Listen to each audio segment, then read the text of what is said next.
Si el gobierno dice que nada está acordado hasta que todo esté acordado, y cuando los colombianos vayan al plebiscito, todavía no estaría finalmente acordado y refrendado lo que se firmó en La Habana, ¿cabe la posibilidad de volverlo a plantear? Evidentemente sí, por dos razones. Primero, por lo que acaba de establecer en la sentencia la Corte Constitucional.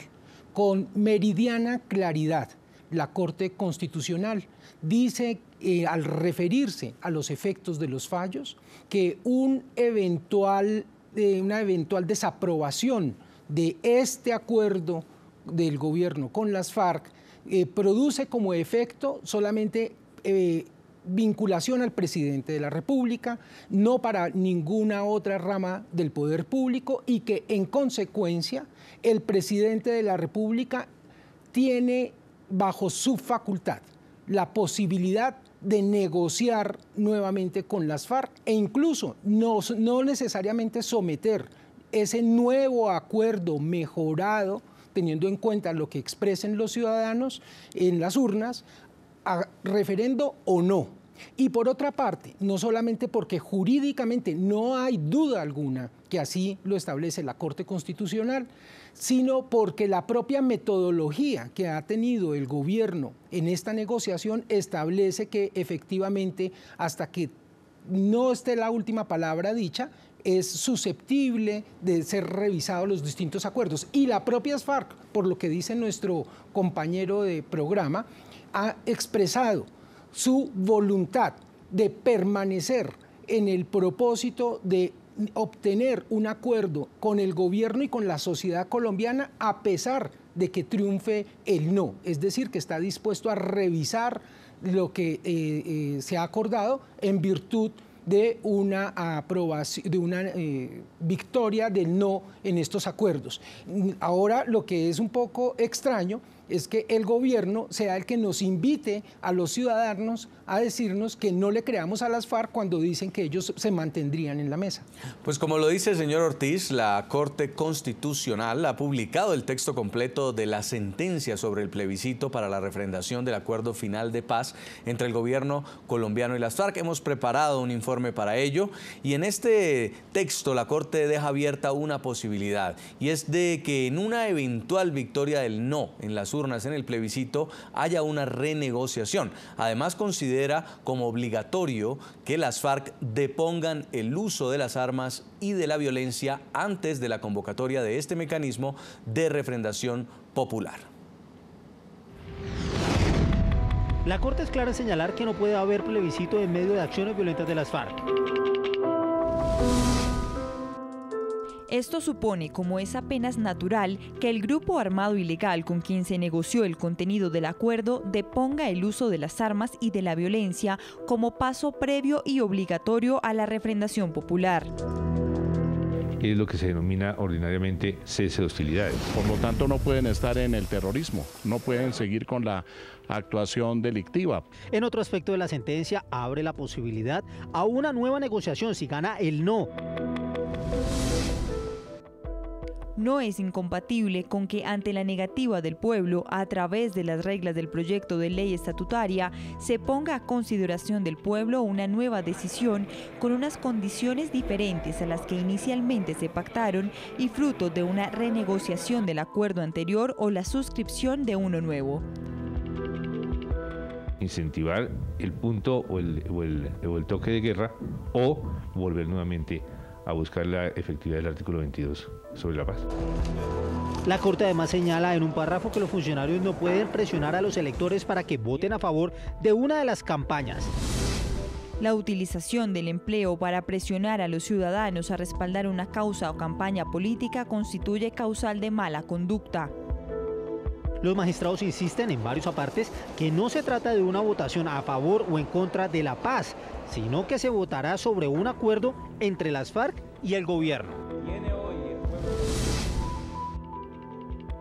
El mecanismo de participación consagrado es un plebiscito especial para la paz, mediante el que el presidente consultará al pueblo si aprueba o desaprueba el acuerdo final, de manera que el objetivo de este mecanismo de participación ciudadana no es someter al pueblo la vigencia o no de un derecho fundamental.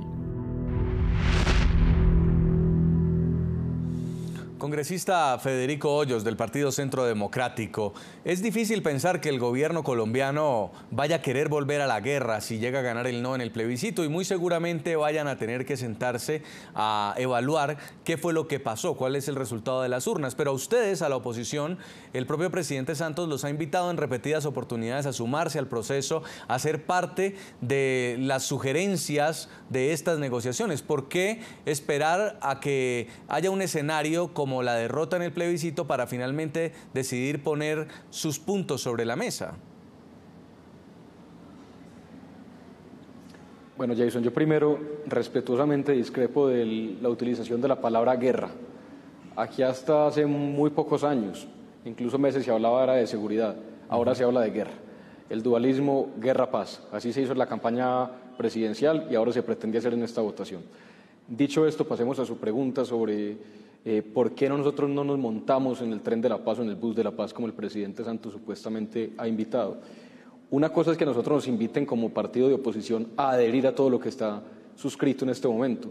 Otra cosa muy diferente sería que nos invitaran a una especie de negociación y que nos dijeran, mire, esto es lo que hay hoy, ustedes qué opinan, qué creen que debe cambiar, qué se debe modificar, etcétera.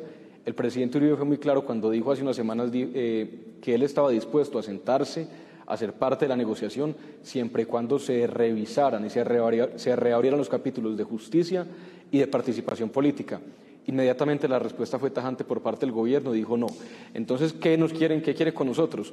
Una foto de prensa, una rueda de prensa diciendo que todos estamos por la paz, cuando de verdad lo estamos, pero tenemos unas observaciones sobre la manera para alcanzarla. Entonces, adhesión no, negociación sobre lo que es polémico y sobre lo que puede ser inconveniente para muchos ciudadanos, sí. Por lo tanto, el mecanismo idóneo es que gane el no, porque si gana el no ya hay un mandato popular preciso que dice hay que revisar los textos. De otra manera, Jason, no ocurrirá porque ya lo hemos intentado y la respuesta ha sido negativa. ¿Qué opina el abogado Reyes? ¿Ha habido oportunidades para incluir a la oposición o hay que esperar al resultado del plebiscito para hacerlo? Lo primero es celebrar que el Centro Democrático y su jefe, el expresidente y senador Álvaro Uribe, hayan decidido encarar el proceso, encarar todo lo que tiene que ver con el plebiscito y decidirse a apoyar una posición y no huirle. Eso es lo primero que hay que celebrar. Oportunidades, nosotros, toda la opinión pública, hemos visto. Cartas, invitaciones. El presidente ha sido muy deferente con la oposición al decirle estamos a la permanente escucha, pero desafortunadamente pues no ha sido escuchado. Acá las narrativas están muy claras, refiriéndome a algo que con lo que iniciaba el representante Federico. Las narrativas están muy claras. Si el acuerdo se confirma, se respalda, hay paz. Esa es la traducción. Si hay acuerdo, si se refrenda el acuerdo, hay paz. Todo lo contrario, si se le dice no al acuerdo, pues el resultado será prolongación de la guerra, unas FARC armadas, nuevamente víctimas y un riesgo al día siguiente. Señor Óscar Ortiz, ¿y por qué pensar en que el no en el plebiscito pueda ser esa oportunidad perfecta para incluir a la oposición dentro del proceso? Pues el presidente Santos tomó la determinación al inicio del proceso de someter a las urnas, a los ciudadanos, el acuerdo. Yo creo que efectivamente ese anuncio, ese compromiso, sirvió para efectos de la negociación en La Habana, porque tenía que decirle permanentemente a las FARC que no podría ceder en todo, porque a lo último tendría que obtener en las urnas la bendición de la voluntad política de los ciudadanos. Pues ha llegado ese momento y ha cometido un grave error, El mandato del presidente Santos en el 2010 para poderlo obtener en las urnas y ganar las elecciones, en el 2014, perdón, fue bajo la bandera de dividir a los colombianos entre amigos de la paz y enemigos de la paz. Y sí, obtuvo la presidencia, pero graduó a la mitad de los colombianos de enemigos, ni siquiera de contradictores dentro de la democracia. Entonces se va a quedar con la presidencia, pero corre el riesgo de no obtener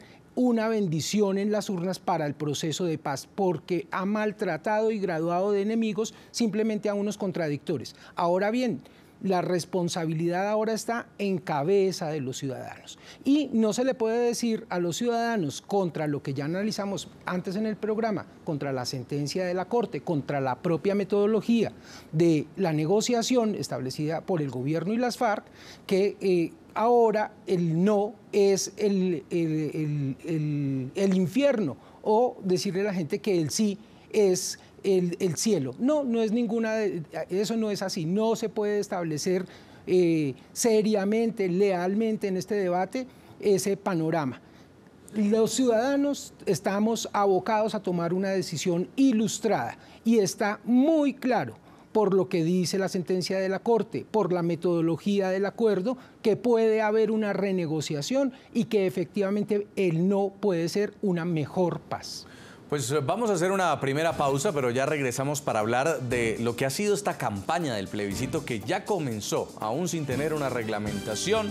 Hay encuestas, hay vallas, hay camisetas, hay presupuesto para cualquiera de las dos posiciones. Sobre esto vamos a hablar al regreso. A ustedes, a los televidentes, los estamos invitando a que participen sobre nuestro tema de hoy. ¿Usted qué cree? Si gana el no en el plebiscito para la paz, ¿los acuerdos entre el gobierno colombiano y las FARC deberían ser renegociados? Pueden escribirnos a través de las cuentas de Twitter de nuestro programa, las de nuestro equipo periodístico. En segundos volvemos en la noche.